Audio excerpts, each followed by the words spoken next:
Señoras y señores, sean todos muy bienvenidos a un episodio más. Hoy vamos a relatar un caso reciente aquí en Brasil.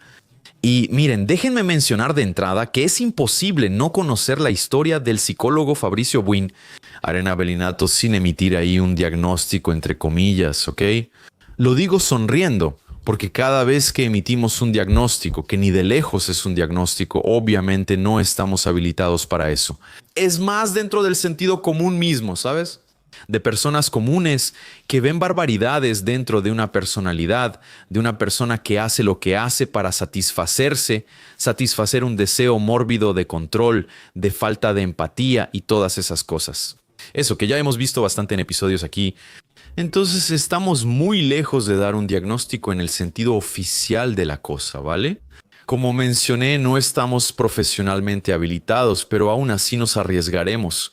Ahí es donde Fabricio tiene un poco de psicopatía. Según un artículo de 2024 de la British Broadcasting Corporation, la psicopatía se menciona en la literatura psiquiátrica desde los años 1800, aunque en el último manual diagnóstico y estadístico de los trastornos mentales no aparece listada como un trastorno clínico conocido.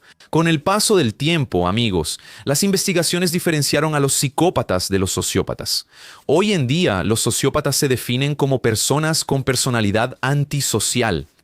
Sin profundizar en el tema, recordamos que los psicópatas, personajes comunes dentro del universo del true crime, no lo son. Son descritos como manipuladores, encantadores, persistentemente engañosos, sin emoción ni empatía.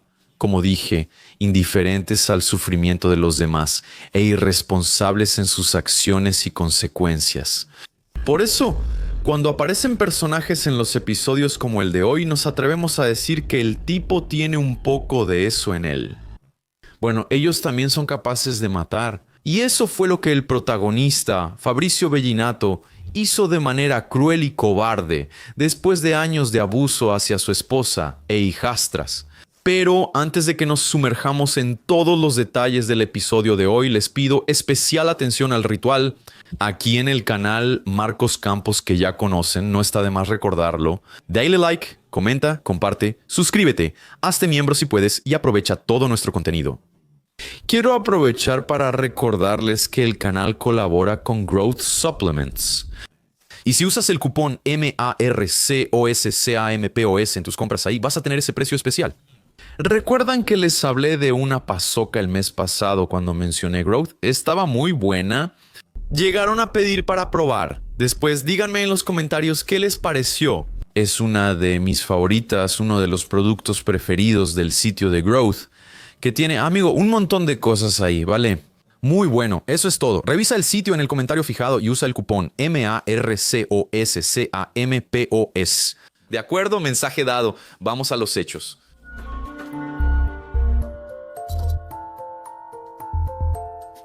Relación relámpago. Parte de la información sobre la vida de Cristian fue contada por su hermana, Kessia Pedroso Díaz dos Santos. Según ella, Fabricio y Cristian se casaron tras una relación relámpago iniciada en 2015. Ambos ya estaban divorciados y tenían hijos de sus relaciones anteriores. Cristian atravesaba un momento difícil, pues a sus 29 años había perdido recientemente a su madre. Y además estaba pasando por todo ese tiempo adicional del divorcio como consecuencia de una traición conyugal. Así que ella estaba emocionalmente muy sensible y sola, digamos, con sus dos hijas, la mayor, de unos 11 años de edad, y la pequeñita, de 4 años de edad. También vale la pena saber que las niñas eran hijas de padres diferentes. Según nuestros cálculos, aquí, Christian había sido una madre adolescente, lo que siempre implica muchos desafíos, como todo el mundo sabe. O sea, cuando ella conoció a Fabricio, parecía que un nuevo capítulo en su vida estaba comenzando, más tranquilo y con todo para salir bien. Y se casaron con la expectativa de que sería para siempre. Cassie, la hermana, resume las expectativas de su hermana de la siguiente manera. El deseo de ella era ser feliz, porque solo sufrió.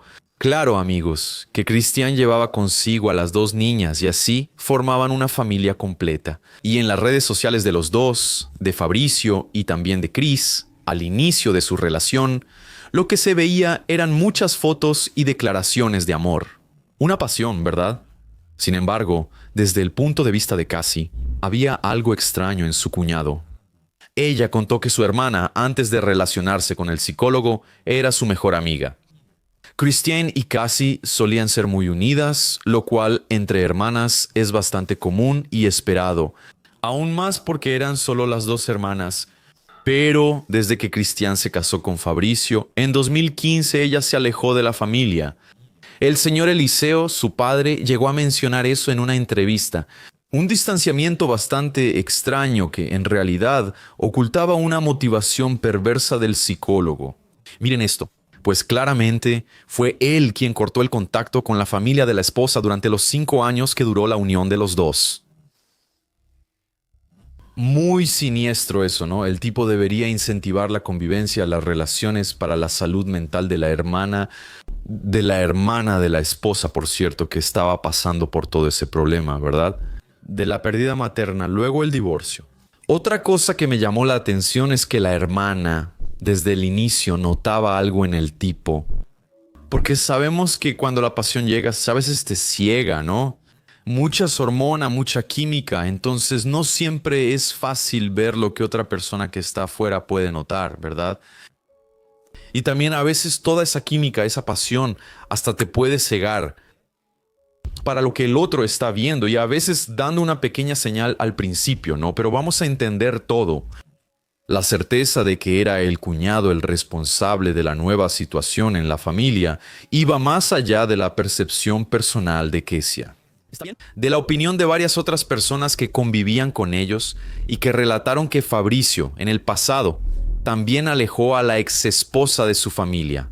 Así, las teorías giraban en torno a que él era un tipo controlador y que, como psicólogo, había manipulado fácilmente a su esposa. Y también a las hijastras a pensar en él como un esposo y padrastro maravilloso. En resumen, amigos, Christiane pensaba que él era perfecto, pero eso después le costó la vida. Fabrizio Buinarena Belinato. ¿Quién era entonces Fabricio? Investigando sobre él, se indica que es licenciado en psicología por la Universidad de Marilia en 2009, trabajando en el área de la educación, específicamente en laudoterapia o juegos para el desarrollo del razonamiento lógico-matemático en alumnos de primaria. Viviendo en Pompeya, una ciudad con 30.000 habitantes, él era servidor público en la Escuela de Educación Primaria Orlano Casaro, donde trabajaba como instructor pedagógico. Mira, él tiene artículos científicos publicados y durante su licenciatura participó en varios eventos académicos, lo que significa que, como un camaleón, él estaba bien integrado en su entorno y pasaba desapercibido en la universidad sin llamar la atención sobre su psicopatía. Y pronto vamos a entender y ver la razón de esta observación nuestra. La desaparición de madre e hija. Cristiane Pedroso dos Santos. Arena tenía 34 años y su hija Caroline Vitoria dos Santos Guimaraes, 9. Fueron declaradas desaparecidas en noviembre de 2020, cuando la ausencia inesperada de madre e hija fue notada por compañeros de trabajo, la escuela y también familiares. Amigos, vamos a insistir aquí en nuestros relatos que lo extraño no es exactamente que la persona desaparezca de su casa y de su rutina, sino que la persona pueda hacer eso voluntariamente.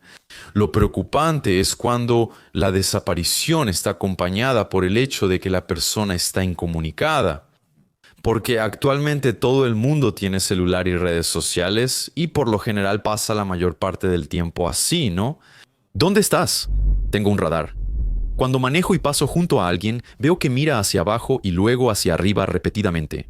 Amigo, eso es raro, ¿no? Entonces, con base en todo esto, la preocupación era evidente. ¿Cómo así?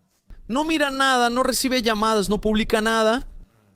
Entonces, si la persona está ausente tanto en persona como virtualmente, ahí sí la cosa se pone preocupante, ¿no? Bueno, la gente. Personas cercanas a Christiane preguntaron por ella y por Caroline. Pero su esposo y la hija mayor, la adolescente de 16 años, ya dijeron que ellas decidieron viajar por un tiempo porque estaban estresadas. Una niña de 9 años está muy bien, ¿verdad? Cuando los policías se involucraron en la búsqueda e interrogaron a Fabricio y a la hijastra, ambos fueron unánimes en decir que Chris se había fugado con el amante y se había llevado a la hijita. Opa, ya cambió un poquito, ¿verdad? Pero esas hipótesis no parecían ser verdaderas, así que las investigaciones continuaron. No lo parecían. Y para cualquiera que sigue canales de True Crime, eso levantó sospechas. ¿A poco no? Díganme en los comentarios de qué. Vamos a ver si estamos en la misma sintonía. Bueno, aunque no se mencionaron detalles, definitivamente se accedió a los registros bancarios y telefónicos de la víctima. Porque es así como se descubre lo que la persona está haciendo o hizo, ¿no? O, en este caso, lo que no hizo. La famosa huella digital no existía. No se registró absolutamente nada. Cristian Carolina prácticamente había desaparecido de la faz de la Tierra. ¿Y las redes sociales? ¿Se acuerdan de ellas? Pues sí, aquí vale una observación, ¿ok? ¿Por qué? Muchas imágenes e información de la familia están en el Facebook de Fabricio, para quien quiera mirar. Entonces, la investigación observó que, a lo largo de los 5 años de matrimonio, las fotos y frases románticas de la pareja, comunes al inicio de la relación, fueron cambiadas por muchas fotos y momentos de ocio de Fabricio, con Mary Kate o Mary Kate como la hijastra mayor de 16 años cuya identidad fue protegida inicialmente, hoy debe tener unos 21 años de edad. Incluso, la Navidad y el Año Nuevo de 2020 a 2021 fueron celebrados por el padrastro y la hijastra, con varias publicaciones felices. Con eso, una sirena, digamos como una bocina de camión, sonó en la cabeza de los investigadores. Entonces, unos 2 meses después, el 2 de febrero de 2021, los detectives regresaron a la casa del psicólogo en busca de pruebas y evidencias de la posible comisión de un delito. Porque en realidad ellos estaban seguros de que las 2 desaparecidas ya estaban muertas. Un caso de doble homicidio que necesitaba ser comprobado. Ese día, Fabricio estaba ausente porque sentía que las cosas se estaban poniendo difíciles para él, la casita. Al venirse abajo, el psicólogo huyó, pero la hija de Christian estaba en casa. Finalmente, cedió ante la presión de los investigadores, admitió las muertes y señaló dónde estaban los cuerpos de la madre y la hermanita. Ambas fueron encontradas enterradas en el patio trasero de la casa donde vivía la familia. La madre, debajo de una losa de concreto. La obra macabra, que era la tumba de las víctimas, había sido elaborada por el propio homicida y observada por los vecinos. En varios casos son precisamente los vecinos quienes señalan cosas inusuales en la rutina de los sospechosos. Movimiento en la casa, reformas inesperadas, ruidos extraños, en fin, indicios de anormalidades en las rutinas. El cuerpo de Cristian estaba en un pasillo lateral de la casa y la niña en una fosa del patio trasero. Esa fue la noticia que difundieron los periódicos el día en que se localizaron los cuerpos. La adolescente fue detenida por sospecha de participación en el crimen e inmediatamente trasladada a la Fundación Casa de Arasatuba, de donde posteriormente fue transferida a la unidad de Cerqueira César, unas 3 horas de viaje desde Pompeya.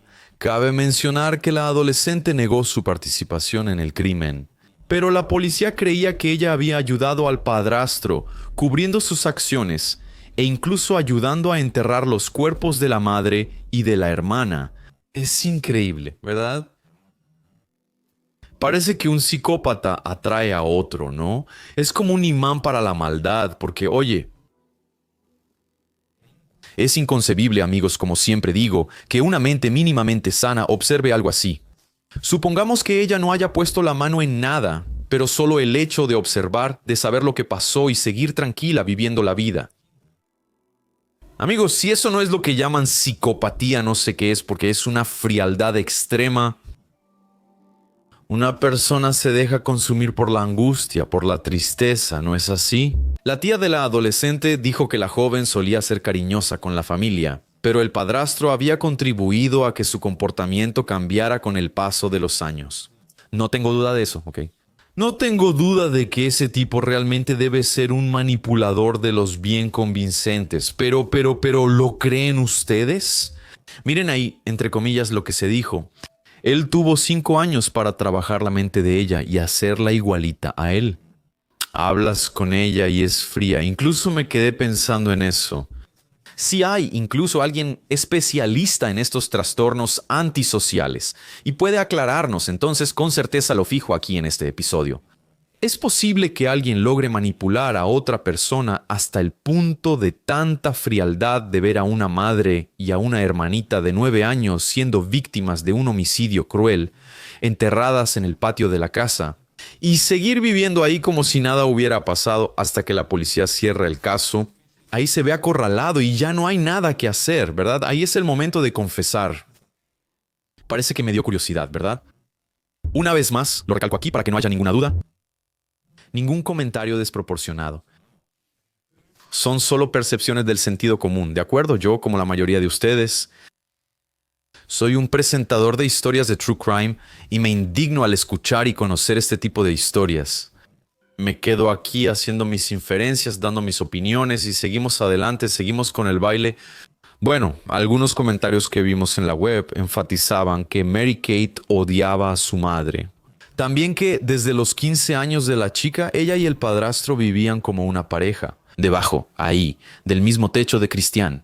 Si eso era verdad o no, es difícil de decir. ¿Está bien, chicos? Muy complicado decir, ya que no hubo confesión, ¿verdad? Entonces no se puede saber si pasó como en una especie de verdades secretas, motivaciones de un psicópata. Bueno, ya adelantamos que el patrón de las publicaciones en redes sociales de Fabricio daba pie a sospechar que el padrastro y la hijastra mantenían una relación íntima desde hace años. A pesar de la corta edad del adolescente, ¿verdad? Lo que ya muestra también otra parte podrida en la mente de ese sujeto ahí. Como no se mencionan cuestiones financieras, entendemos que la única motivación para el asesinato de Chris fue deshacerse de ella, para que el psicólogo psicópata pudiera liberar su lujuria y vivir abiertamente con la hijastra como marido y mujer, imagínate. Aquí están fotos de la graduación, de la preparatoria del adolescente y de algunos momentos de ocio de la familia. También hay imágenes de felicidad de la más pequeña, que parecía ser amada por la familia. Pobrecita, ¿verdad? Pues bien, las fuentes dicen que Chris fue asesinada y su cuerpo escondido. Después, la vida siguió normalmente en la casa de la familia. Sin embargo, la niña Carolina no aceptaba la ausencia de su madre. Se quejaba mucho, naturalmente queriendo hablar con su mamá. Miren esto, chicos. No sabemos qué mentiras le dijeron, ni siquiera si su padre biológico era cercano a ella. Pero cuando Carol se convirtió en un problema para la nueva vida de Fabricio, él y la adolescente decidieron acabar también con la vida de la niña. El destino de ella, lamentablemente, fue el mismo que tuvo su madre. La niña fue asesinada y enterrada en el patio de la casa, a pocos metros de la tumba de su madre. El señor Eliseo, padre y abuelo de las víctimas, mencionó que la casa de su hija siempre tenía las puertas y ventanas cerradas, y que él, aún viviendo a pocos metros de distancia, nunca veía a Christian ni a sus nietas, confirmando la afirmación de aislamiento que Fabricio creó e imponía a la familia. Posteriormente, cuando Fabricio fue detenido e interrogado sobre la muerte de su esposa, les dijo a los policías que cometió el crimen con una puñalada. En un momento de discusión, o sea, durante una pelea, en una supuesta legítima defensa, él incluso admitió que mató a la niña asfixiándola con las manos, casi un mes después, porque la niña exigía la presencia de su madre. Todo esto es muy insano y bizarro, porque estos días estaba viendo un video de un abogado, ¿verdad? Alguien le mandó una cajita de preguntas así. ¿Qué hago si no sé qué en una situación hipotética de homicidio? ¿Ok? El tipo dijo así: no, mi cliente no mata a nadie, tú no ibas a matar, esa hipótesis no existe, porque mi cliente no mata a nadie. Pero si hay una cámara ahí que grabó la acción, entonces tampoco mataste. ¿Por qué? Mataste en legítima defensa. Por lo menos identificar. Es sobre la podredumbre del carácter de las personas. No hay mucho que hacer, ¿verdad? No hay una ley que se pueda promulgar para cambiar lo que es una persona, ¿verdad? También me acordé de una persona que comentó aquí en uno de los videos del canal también. ¿Qué fue lo que dijo? Sí, era algo así, ¿sabes? Algo así como: no hay ley que haga a un buen juez, incluso si la ley es muy eficiente. Está la figura humana ahí, ¿verdad? Está toda la cuestión de la jurisprudencia. Sí, es difícil, pero regresando aquí, entonces, chicos, esa historia, ¿verdad? Qué legítima defensa, que etcétera y tal, no correspondía a la verdad, ¿verdad? Como ya deben suponer, el informe del Servicio Médico Forense señaló las verdaderas causas de las muertes, diferentes de lo que este perverso había dicho. Christian fue apuñalada y murió por hemorragia, pero Caroline tenía fractura de cráneo. Y para la policía las dos estaban dormidas cuando fueron atacadas mortalmente. Normalmente es posible identificar ese aspecto del crimen en los cuerpos que pasan por necropsia.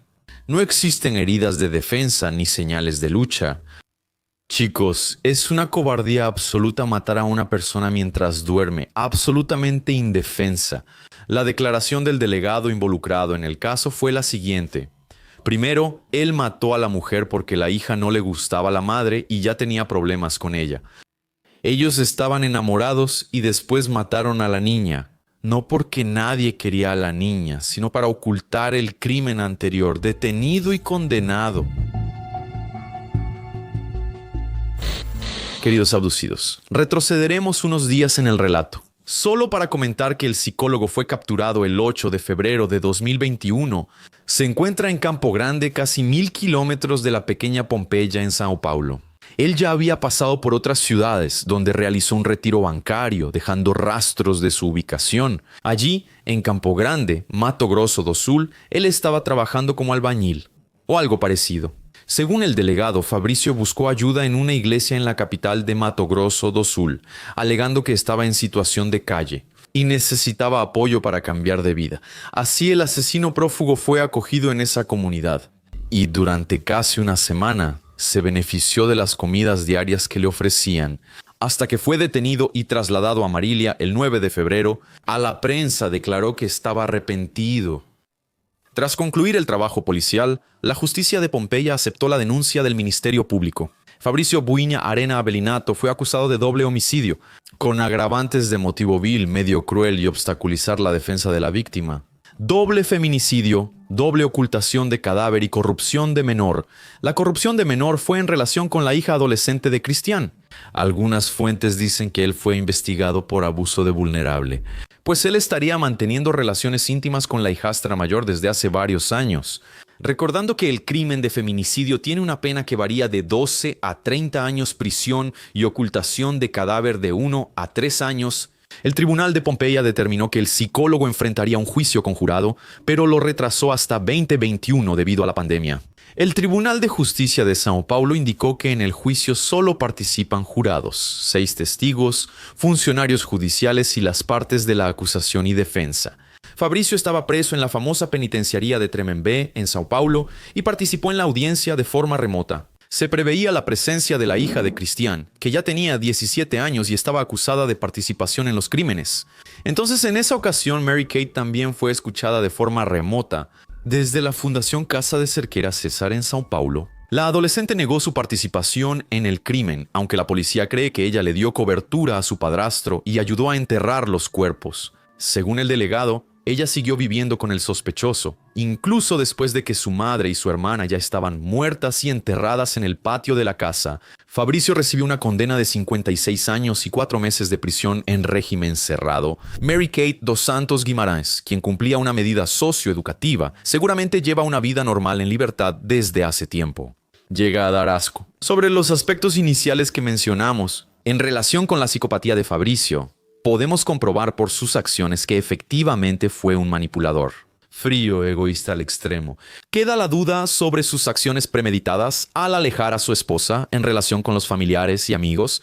¿Fueron causadas por su carácter egocéntrico o solo tenían el objetivo de encubrir los abusos íntimos hacia su hijastra? Aparentemente, la niña desarrolló un trastorno, como el síndrome de Estocolmo, que es un estado psicológico en el que la víctima tiene sentimientos positivos hacia su agresor. Este comportamiento puede ocurrir en situaciones de abuso, secuestro o violencia doméstica. Es todo muy complejo, como comenté hace poco en medio del episodio. Realmente, debe haber muchas explicaciones técnicas y científicas para, desde el punto de vista de esta niña, estar involucrada en este desastre terrible. Pero no sé, también siento que hay algo ahí, allá en el fondo, ¿verdad? Y aquí no es que quiera juzgar a los demás, con mi propia vara no, pero debe haber ahí una chispa de la elección individual. No sé, como ya dije, si hay algún profesional del área, me va a dar mucho gusto leer el comentario y fijarlo ahí, porque es viviendo y aprendiendo. Bueno, lo que puedo decir es que lamentamos muchísimo la muerte de la madre y de la pequeña hija. Esperamos poder recordar este caso aquí en el canal, que pueda servir como una advertencia para las madres que viven solas, que tienen que esforzarse muchísimo para mantener a sus hijos, darles una buena educación, cimentar, ¿verdad? Una buena educación. Conozcan mejor a los hombres, pasen por un periodo de prueba. Sabes, esos hombres aparentemente maravillosos y que llevan a la convivencia familiar, muchas veces pueden estar ocultando algo ahí, así que hay que tener cuidado antes de realmente entregarse, de lanzarse de lleno. ¿No es obvio que existen padrastros buenos? Por supuesto. Yo espero incluso que todo esto sea la excepción a la regla, pienso, porque el ser humano es bueno. Amigos, hay mucha gente buena por ahí, lo vemos por todos lados, mucha gente caritativa, mucha gente que vive en comunión, y ese es el punto principal, creo. Por eso hay que tener cuidado para saber si. Nunca sabes si te metes en la excepción o lo maligno. En serio, chicos. A veces existen padrastros y madrastras mucho mejores que los padres biológicos. Pero de cualquier manera, es prudente investigar el pasado y observar fríamente el comportamiento de esa persona en relación con los niños. Al menor indicio de desviación de conducta, la señal de alerta debe encenderse. Por tantas historias que ya vimos aquí y que recibimos, sabemos que es necesario ser un poco paranoico, entre comillas, y usar la razón más que el corazón.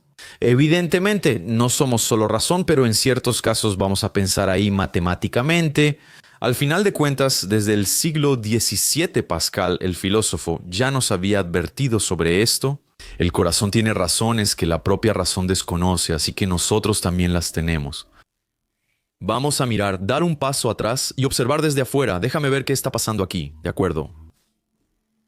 Te agradezco enormemente tu compañía. Un beso del pelirrojo, hasta el próximo episodio.